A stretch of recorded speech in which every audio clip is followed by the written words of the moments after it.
લગ્નમાં 50 લાખ રૂપિયાનો ખર્ચો, ડેસ્ટિનેશન વેડિંગ, બ્રાન્ડેડ કપડાં અને ગોરબાપા પાસે બેસીને કુંડળીના 36 ગુણ મેચ કરાવવા, બધું જ એકદમ પરફેક્ટ. પણ લગ્નના 2 વર્ષ પછી એ જ પરફેક્ટ કપલ મારી ક્લિનિકની બહાર બેસીને રડતું હોય છે, કારણ એમને પ્રેગ્નન્સી નથી રહેતી. ત્યારે મને પ્રશ્ન થાય છે કે તમે સમાજને દેખાડવા માટે બધું જ મેચ કરશો, પણ બે શરીર જેમને આખી જિંદગી સાથે રહેવાનું છે એમની બાયોલોજી મેચ કરવાનું કેમ ભૂલી ગયા? આજે મારે રાજકોટના દરેક યુવાન અને એમના માતા પિતાને એક એવું કડવું સત્ય જણાવવું છે કે જે ભવિષ્યમાં તમારા ઘરના છૂટાછેડા રોકી શકે છે. લગ્ન પહેલા માત્ર કુંડળીઓ ન જોવો, મેડિકલ કુંડળી જોવો. પહેલાના જમાનામાં લગ્ન 20-21 વર્ષે થઈ જતા એટલે શરીર એકદમ ફિટ હતું. આજે દીકરા દીકરીઓ કેરિયર સેટ કરવામાં 30-32 વર્ષે લગ્ન કરે છે. હવે તમારી કેરિયર ભલે સેટ થઈ ગઈ, પણ તમારી બાયોલોજીકલ ક્લોક સેટ નથી. આખો દિવસ ઓફિસનું ટેન્શન, ફાસ્ટ ફૂડ, લેપટોપની ગરમી અને રાતના ઉજાગરા, આ બધું તમારા હોર્મોન્સનું બેલેન્સ બગાડી નાખે છે. તમે એકબીજાના સ્વભાવ તો સમજી લીધા, પણ અંદર શરીર કેટલું સાથ આપશે એ જાણ્યા વગર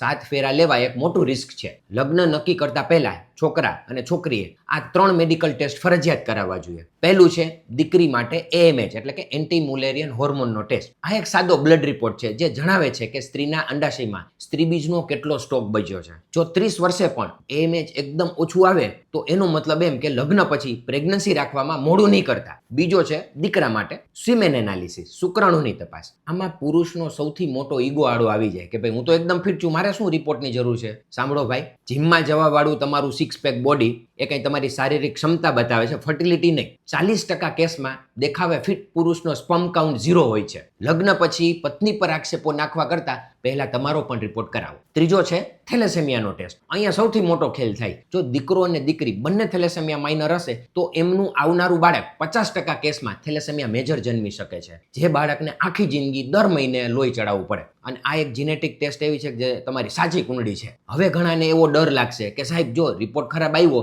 તો લગ્ન તોડી નાખવાના? બિલકુલ નહીં. આ રિપોર્ટ સંબંધ તોડવા માટે નથી, આ સંબંધને ભવિષ્યમાં તૂટતો બચાવવા માટે છે. શું તમને ખબર છે, જો પત્નીનું AMH ઓછું છે તો તમે લગ્ન પછી 4 વર્ષ ફરવામાં કાઢવાને બદલે તરત ફેમિલી પ્લાનિંગ કરશો. અને જો ખબર પડે કે પતિના સ્પર્મમાં તકલીફ છે તો લગ્નના 1 મહિના પહેલા જ દવા ચાલુ કરીને એને નોર્મલ કરી શકાય. અમારું કામ તમને ડરાવવાનું નથી, અમારું કામ છે તમને જાગૃત કરવાનું, જેથી લગ્નના 3 વર્ષ પછી પણ જ્યારે ખોડામાં બાળક ન હોય ને ત્યારે ઘરમાં એકબીજા પર આક્ષેપબાજી ન થાય અને કોઈ નિર્દોષ દીકરીને એમ ન સાંભળવું પડે કે ભાઈ તારામાં તકલીફ છે. બુદ્ધિશાળી બનો. ડેકોરેશનમાં 50,000 ઓછા કરશો તો ચાલશે, પણ 5,000ના મેડિકલ ટેસ્ટ પાછળ કંજુસાઈ નહીં કરતા. સાચી મેડિકલ ફિટનેસ જ